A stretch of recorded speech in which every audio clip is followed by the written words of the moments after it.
Haijalishi ni ugumu gani ninauona napoendelea kuomba, najua tu jambo moja, upo.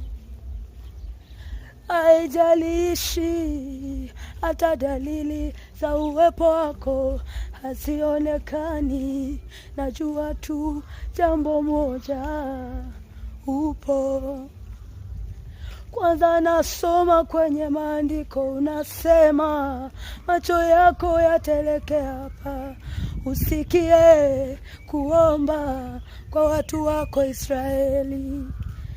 Musa aliwahi kusema hata wakiwa na maovu wakikuelekea kwa maombi mahali hapa, utasamehe na kuponya nchi yao. Najua upo hapa, hata kama kila kitu kinakataa kwamba haupo. Mahali hapa upo, unasikia Baba, wewe unaona kila litendwalo. Upo Baba.